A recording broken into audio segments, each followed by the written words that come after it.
bon man def naa ci challenge du ma wax même si premier challenge bi dama ko def juste pour apporter ma touche personnelle quoi parce que boo xoolee def ma son bi yëpp dama ne Mowti xamal ñu ngay yóbbu après ma def benn comme genre ay dënn yu wàcc quoi après may moytu après ma ne moytu defal lu la neex quoi yaa ma gën a xam def ma challenge bi en tant que tel quoi beneen bi damaa demoon Vibe Radio ak jumelles yi du coup après ñu defloo ma kii bi quoi challenge Mowti bi def naa ko mais après yooyu yëpp laa supprimé parce que benn moment tamit xam naa ni moo bi dafa xaw fort quoi te réewum Sénégal lañ nekk ay jullit lañ ak affaire yooyu noonu quoi boo dafa gaaw a kii am na yenn mots yoo xam ne dafay gaaw a offensé nit ak vexant ak yooyu noonu quoi du coup après ma ne xaaral ma dindi ko quoi pour soigner sama kii quoi. pour son Akhlou Brick bi je veux dire man su ma gis-gis damay indi 2 points de vue parce que damay indi 2 points de vue benn bi mooy point de vue artistique ak beneen bi point de vue de quelqu'un qui est engagé donc son bi su fekkente ne dama koy xool sur le plan artistique du ma ko critiquer du ma si wax dara parce que y a ce qu'on appelle l'art pour l'art c'est-à-dire la beauté quand on fait quelque chose on regarde l'esthétique donc on parle de l'art pour l'art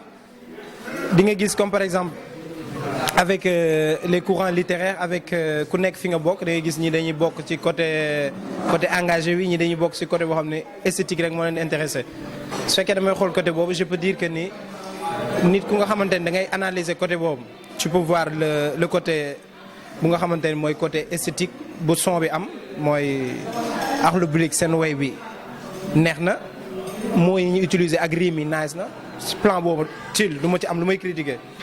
et là si je vais deuxième point de vue bi c'est sur le plan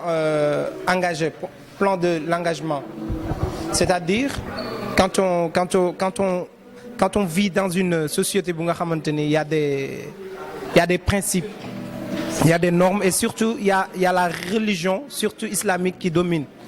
il y a des choses yu nga xamante ni ça doit être sacré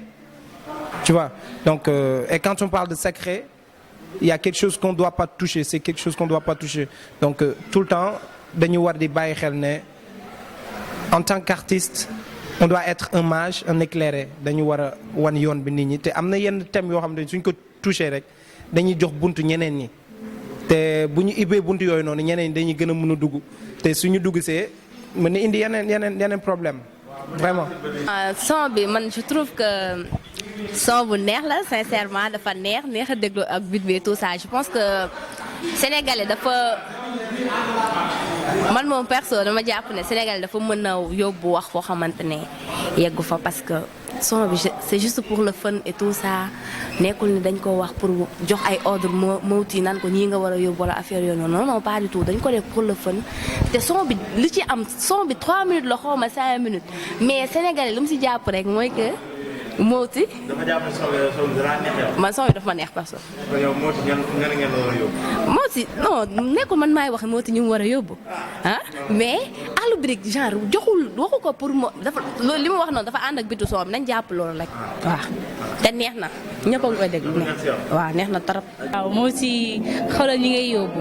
bon man ni ma ko gisee mooy que ni wuyuwul ak ñi nga xamante ne ñoom ñoo génnee son boobu mën naa ci wax nag ci ñaari côté mën naa ni li tax ñoom ñu xalaat génnee son boobu mooy que ni am na bu ñu mujjee génnee mais mën naa ni buzz bi demeewul noonu te comme Sénégal fii yu ndaw yooyu ngay mën a def yu nga xamante ne xëy na yow mi koy def sax di nga xam ne lii jaaduwul mais moom moo lay may benn li nga xamante ne mën nga soxla ci visibilité xëy na ñoom loolu lañ ci doon séntu ba tax ñu génnee son boobu mais man sama gis-gis mooy que ne groupe boobu nekk na groupe boo xam ne macha allah ñëpp a leen nawloo ñëpp a leen fan mu nekk ñoo xamante ne lu ñu génnee ñëpp ne macha allah ndaxte dañoo mën li ñuy def ay xale yu mën li ñuy def lañ macha allah mais gisoon naa ne loolu du woon pour ñoom en fait waroon nañ ci mën a xalaat ci lu mu gën a rafetee beneen anam boo xamante ne dinañ ko génnee mu am buzz gars yi bëgg ko seetaan ko aimer ko partager ko ñu am ci liñ ci seen te du demee noonu ndax Mowti nekk loo xamante ne dañ koy fowee te li ci gën a bizarre mooy que da ngay gis léegi xale yu jigéen yi ak anam bu leen neex la ñuy soloo nu leen neex la ñuy mel di ko snap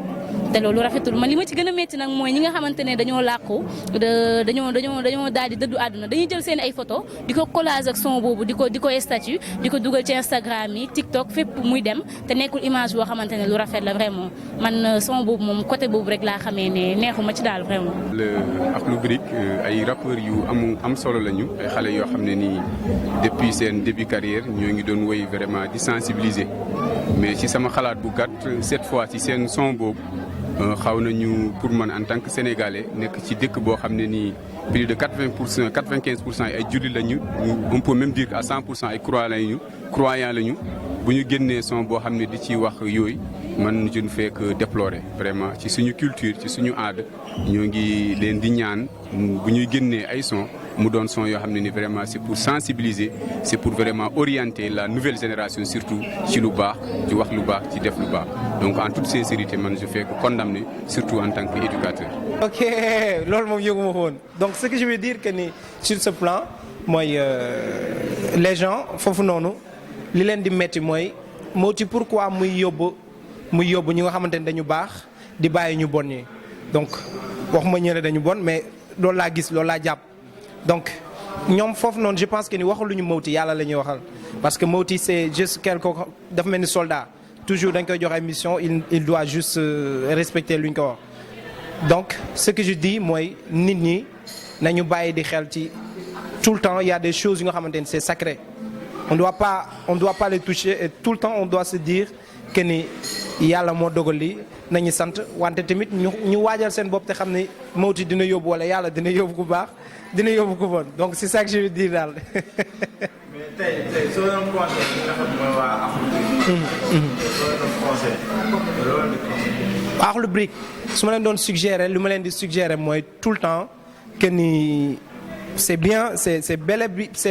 et bien nice ñuy bàyyi xel ci l'art pour l'art donc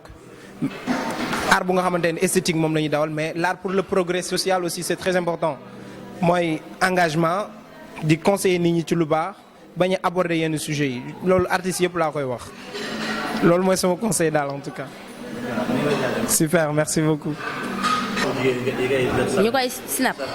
man dama koy challenge kon bu ma waxee leneen damay doon naa fekk nañ ko continuer snap am na lu gën a graaw yu fi nekk te waxuñu si lii dara nekku si. waaw ba léegi tey soo doon conseil waa Akhlou Brick. waaw te soo doon jox conseil wala soo doon digal. Akhlou Brick ñoo ngi fi di way yu neex di yeete du ma leen wax naan dañoo war a génn loo xamante day yeete tout le temps non pas tout le temps chaque jour non mënoo cee dëkk parfois nga génn loo xamante dafay am ànd ak fën tuuti gars yi xaw a mooy loolu débat beeg polémique bi buzz bi day yokk buzz bi tamit. boo nekkee ci réseaux sociaux nga nekk ci communication le plus important moom mooy ngay véhiculer ay messages yu baax donc bu demee ba groupe Akhlou def ay erreurs yu mel noonu donc au lieu di ko challenger di ko reprendre mais man j'aurais préféré boo koy challenge sax di ko réorienter wane ni que effectivement juum nañu fii nañu jéem xoolaat seen toogaay moo gën nga koy challenge nga koy empirer seulement la situation vraiment man maa ngi leen di ñaax en tant que frère en tant que jeune di leen ñaan ñoom TikTok ñu nekk ci YouTube yi nekk ci di TikTok vraiment ñu jéem xam ne ni c'est un bon métier mais métier boo xam ne nañ ko jéem orienté ci lu baax ñu rafetal ko ndax lu jot yomb ba ñu forcé wax naa ko léegi ci ay quelques jeunes yoo xam ne ni ju talentueux ma ne ko en matière de communication faut pas trop forcer bu amul rek inspiration vraiment da ngay teey xaar ba nga am inspiration nga génnee loo xam ne ni ñëpp dinañ ko seetaan au lieu chaque jour ngay forcer bay génnee loo xam ne ni mun na taal dëkk mun na yàq société vraiment te du la ci am benn retombée yu positif